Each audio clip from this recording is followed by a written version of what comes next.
Hi, I'm Reketta. I'm a licensed professional counselor. Over the years, I have learned that life can be complicated. Depression, suicide, failed relationships, family and work-life balance are all critical issues that need to be discussed. Well, I'm here to say, let's talk about it. Join me as I discuss with various individuals the many complexities of mental health. Welcome to Couch Talk with Reketta.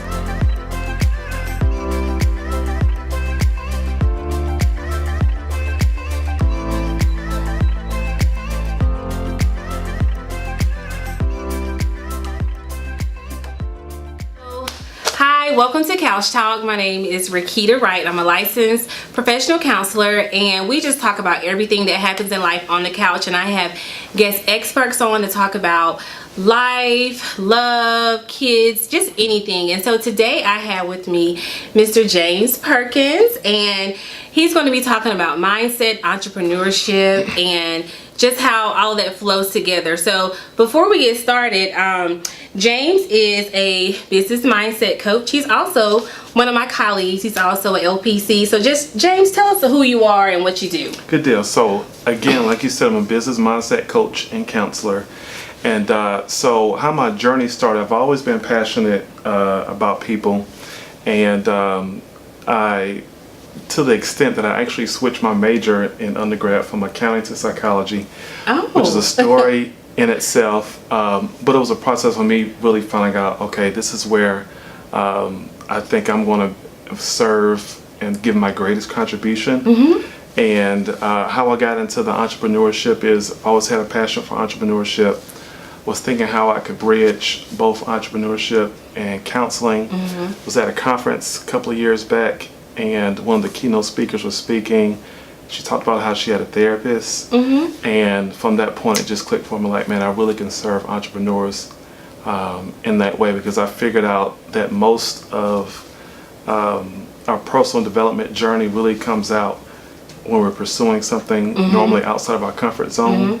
And typically that takes place when you're starting a business or doing something. Yes. And so, you know, I've been blessed to, like I said, serve people, and as relates to couples, but also entrepreneurs in those areas of mindset and then relationships. That's good. So you primarily work with entrepreneurs and just helping them to get their mind together so they can effectively own and operate their business. Yeah, master their mindset. So I don't know if you know this, so research suggests that 85% of a business's success is linked to the business owner's personal psychology. The other 15% is their training, their background, where they went to school at, but a mass majority of that is their mindset. Really? That I would say is probably more like, say, 90 above range. Because you can have two people with the same background, same training, but their mindset is going to be the key thing that distinguishes them if they're going to have the type of impact they want in their business and their bottom line, their income. Wow. Yeah, so mindset is a huge deal. Wow. So I have a lot of followers who are entrepreneurs, and so this is going to be really great for them to hear. So tell us, how do you start the process of working with an entrepreneur? So, and what are some of the things that you work on with them? Yeah, so one of the key questions I like to talk with or start off is asking really people. It's a rhetorical question, but I ask people, you know, what's your life story? And most people, you know, they'll generally, even myself when I start off with, tell me, you know, a series of events. So I went to school here, got married, had these kids, and those are important events and your life story. But get this, most of the things that are driving the narrative of your story are, if I would say, you're unconscious of. Okay. As relates to things. So follow me here. So I had a client once, and it's actually a relationship client, doing premarital counseling with a couple. Lady, she's a nurse. She has a child from a former relationship, and her fiance, he's a gastro-oncologist. He's making six figures. So we're going through this counseling, premarital counseling prep, and one of the exercises I walk couples through is a personal stress profile. So discovered that, man, she really had some high levels of stress. And so we started talking about, okay, how can we kind of bring that down? Because you want to be super stressed going into a marriage. Yeah. And, she felt overwhelmed, that she didn't have enough time with her fiance, with her son. So I recommended, hey, why don't you take a reprieve from your daughter program just till you get married. You guys will be set financially, so it's not a matter of finances. And so she kind of pushed back a little bit. And then we got into a very unique story. We transitioned to a time when early on in childhood, her mother and father, they had since divorced, but her father was a functional alcoholic. And so there would be several times where he would get his paycheck and spend it before he got home. And then what happened is this one particular time, she's 12 years old, she comes home and she sees their items on the corner of the street, and she's like, wonder what's going on. And so she goes and talks with her mother, and this one statement that her mother said to her really shaped, from that point on up until that point, the narrative of her story. She looked at her and said, don't you depend on a man for anything else in life. She said those exact words to her at 12. And so she internalized that. She didn't realize she internalized that in that moment.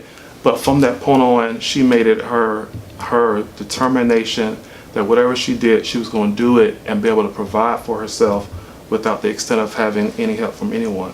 And so a part of her not relinquishing, even though her husband could provide for her, in that moment was she never wanted to be that person that depended on having her financial stability in someone else's hand.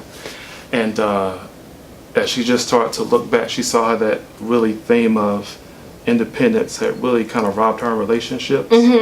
And so that's just kind of one example of a theme that if you're not conscious or aware of will drive the narrative of your story.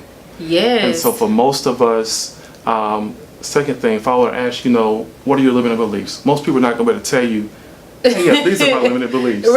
But your limiting beliefs, they come up as you're pursuing, as you're stepping out of your comfort zone. And so I walk people kind of through a process of really helping them to understand a life story. Because if you get clarity and understanding kind of who are the major characters in your life story, what are the messages that you've internalized, then that's the starting place.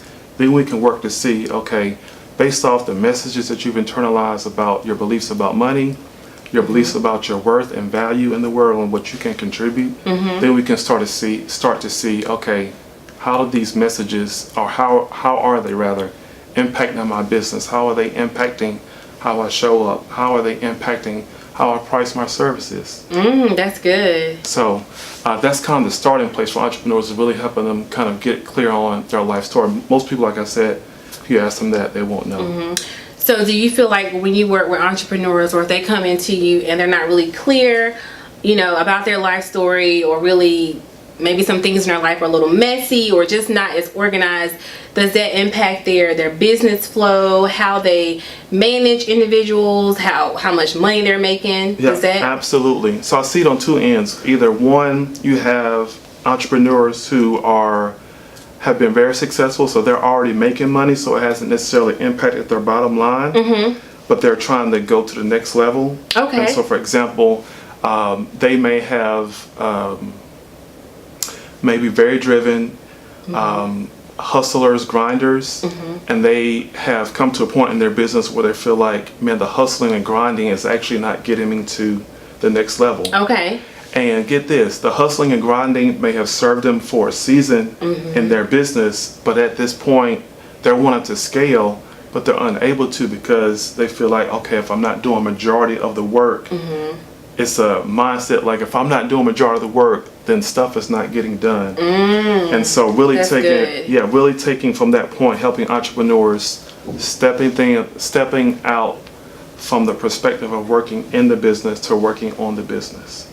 And so on that point, for the people who are making money, it's really more, okay, how can I get out of my own way to help them scale? And then for the other spectrum, where you say people who are not consistently making income, most of the issues I discover are really related to the how can I say it? So we give you one example. So for pricing, a lot of entrepreneurs starting out will naturally assume, okay, because I'm just coming into the market, that I can't charge a certain amount for my service. That's one key. The other thing is they link their price for a service to their self-worth. Okay. Now, self-worth is something that's given to us as a birthright. So when we start to charge products for a lot of entrepreneurs, we try to charge services based off how we feel about ourselves as self-worth. That's something that's given to us by birthright. What we should be charging, or how I encourage entrepreneurs to price their services, is based off what do you think the value of what you're offering is priced at. That's good. That's very good. Worth and value, two different things. Two different things. Worth is given by birthright, but your perceived right. So your birthright, what I'm saying is essentially, your birthright, your worth can never be on sale. That is awesome. Wow. Your worth can never be on sale. Can never be on sale. And so what do you tell entrepreneurs who, like you mentioned earlier, you know, they're working inside their business, but they want to go to that next level? How, because, you know, entrepreneurs are used to controlling different aspects of their company, controlling different things. So how do you help them kind of move from, okay, you still going to have control, but just kind of relinquishing and delegating more things so they can get to that next level? Yeah. So good question, by the way. That's probably even one of the ones I struggle with. And I think you evolve and you still have to face it. It's just like new levels as you continue to grow. So a couple key things. One is recognizing your own beliefs about what it takes to get to the next level. You'd be hard pressed to find people who would not say that, okay, in order for me to get to the next level, it's going to require more work, it's going to require more hours, it's going to require more such and such. And it could be a different one. So how can entrepreneurs kind of, you know, relinquish that control so they can get to the next level of making more money, having more freedom? Yeah. Good question, Reketta. So a couple different things. One, I want to say control is a figment of our imagination. And that's probably the first thing I try to help entrepreneurs is realize that control is illusion. We never fully have control of our outside circumstances, of what goes on outside our external world. The only thing that we have full control over is our internal world. How we react, how we respond. And so if we can be content and settle in on knowing that, okay, I cannot control my external circumstances, but I can control what goes on inside of me.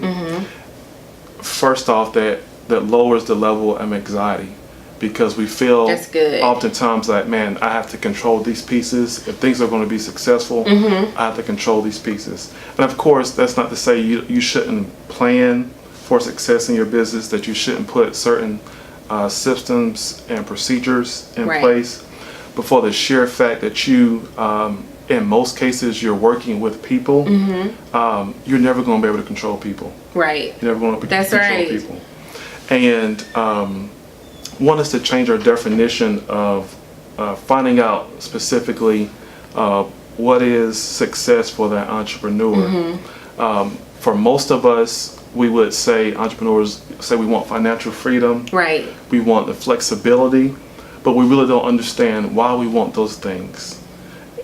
I think, again, going back to our own, and this links back to each person's individual personal history and life story, those reasons for why we want the financial freedom and flexibility are they different, and they're all based off our unique life experiences. One of the reasons that I want, using my own self, financial freedom and flexibility, is to be able to spend time with my son. So my personal note, my son, we noticed he had a speech delay, and so we got him assessed, and I was like, yeah, he's a little bit behind, but with speech therapy, he'll gather back up. Right. And they recommended for us to see, occupational therapists. And so we got him assessed, like, yeah, this will be helpful Let's for do him. this. Let's do this. And so, those are 5 appointments throughout the course of the week. Now, if I was working a 40-hour work week where I had to be somewhere 9 to 5 and couldn't have flexibility to take off, yes, that would prohibit me from being able to be present, if you will, with my son and my family. Right. And Absolutely. And so that's a part of my why. So I help, one, like I said, entrepreneurs get rid of the illusion of control, help them figure out what their why is. Okay. Because your why is going to determine your pathway for how you scale your business, for how you get to that next level. Because all of us, like I said, it's not going to be a cookie cut approach for how we get to the next level. And so we need first to figure out, okay, what are my driving motivations? What's my why, if you will? Right. Because most often when we think about scaling our business, Reketta, we think about, okay, I'm going to have to change this, change the behavior, change some type of system. But really, that's a part of it. Where we really should be starting at, Reketta, is how am I showing up for my business presently? That's good. Because where we're at presently, who we are, our attitudes, our beliefs, and our characteristics, our businesses at the moment are a representation of that. That's really good. So we can't go on just changing behaviors and changing systems without first diving in to actually change the person internally. Right. Because that's going to be the driving force for how you get to the next level in your business. So you get rid of illusion or the illusion of control. You figure out what your why is. Just forgot my brain fart.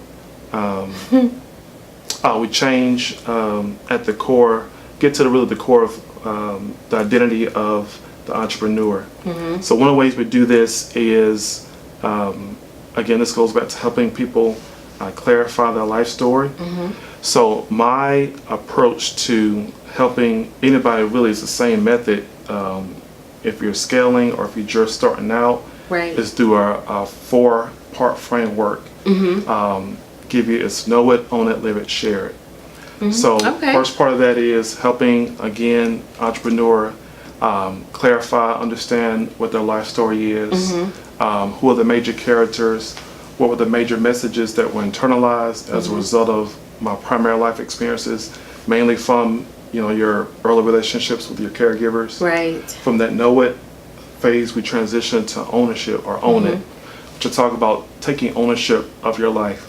One of the very great books I read is by Napoleon Hill. It's called Outwitting the Devil. And very great resource. One of the primary kind of premise of the book is that most often, 99% of the time, most people, we never wake up, I'll say this, we never wake up in a lot of ways thinking that we're going to be at certain places that we were in life, but we are in those places, and it happened mainly because we drifted. We drifted there. And so with drifting, this is the amazing thing about drifting is that you can't always tell when you're drifting. Yeah, that's so true. Because it's always slow. If you were to wake up or just use a slow leak, most oftentimes if your tire goes flat, you're gonna know. So I'd much rather a tire go flat immediately because I'm like, okay, it's busted, I'm gonna change it right then and there. The most nagging part are the tires who have slow leaks. So what happens if you have a slow leak, you can get up thinking that your car is fine and you headed towards your destination, and at some point you realize, shucks, I think my tire's flat. It wasn't flat when I got up to leave the house that morning, but it's flat now because of a slow leak. And that's what drifting does. It's these slow incremental changes that happen across time that get us off of direction. And when we get off direction, sometimes we don't realize, man, I'm in a place where I didn't intend on Being, right. How did I get here? How did I get here? That's the question we ask. How did I get here? Love Andy Stanley's book on Principle of the Path. He says, direction, not intention, determines destination. So we can have good intentions on doing something, but if we won't take active steps towards those things, we're not going to reach our destination. So the ownership is taking full responsibility of your life. It's not taking control, but it's taking full responsibility for the decisions that you make and what has happened in your life. I think all of us at some point, this is probably a big portion, is really, when I talk about taking ownership, I'm really thinking about helping people kind of get a grip on guilt and shame. That's like good. I said, we all have life experiences, and there's always some residue of shame for a lot of people based off these previous life experiences. Right. So when we talk about taking ownership again means taking responsibility, but being okay with the events that have taken place in your life.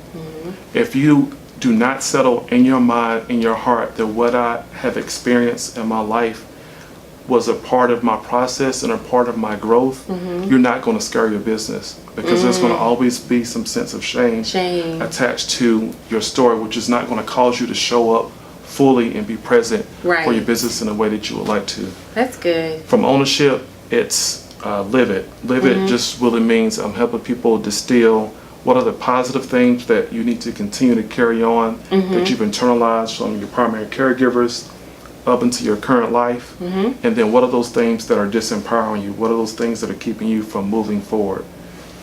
Discarding and getting rid of those things, and then share it is okay, based off what I've clarified in my life story, based off what I've taken ownership of as a result of my life experience,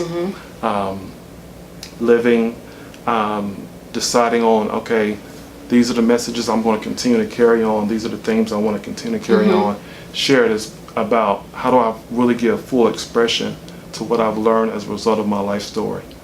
And so when you're able to connect what you're doing in your business to your life, to your experience, 99% of the time you want to continue to stay with it because it's connected personally. There's a why, there's a sense of, if you will, responsibility and obligation linked to it because it's personal. That's good. It's personal. That's good. You have shared so much great information for entrepreneurs and just individuals, individually. So how can the viewers reach you if they want to book you or work with you or just get to know more about you? Tell us how we can reach you. Perfect. So jamesperkins.help. If you want to schedule a time to consult, jamesperkins.help. You can schedule a call. I'm at James Perkins Inspires on Instagram, and then just James Perkins on Facebook. Look me up, you see my Facebook page. All right. And that'll be it. We'll love to chat. Awesome. So leave us with one tip of how or what an entrepreneur can do each day to just help their mindset. Perfect. Controlling your self-talk. Control your self-talk. Self-talk is those unconscious words, phrases that we say to ourselves, and if you don't control your self-talk, your self-talk will control you. That's good. That's good. Thank you so much, James, for coming on Couch Talk with Reketta. If you all would like to reach him, definitely reach out to him. He has so much to offer. And so thank you again. Thank you very much for your time, Reketta. Appreciate it. Thank you. Great.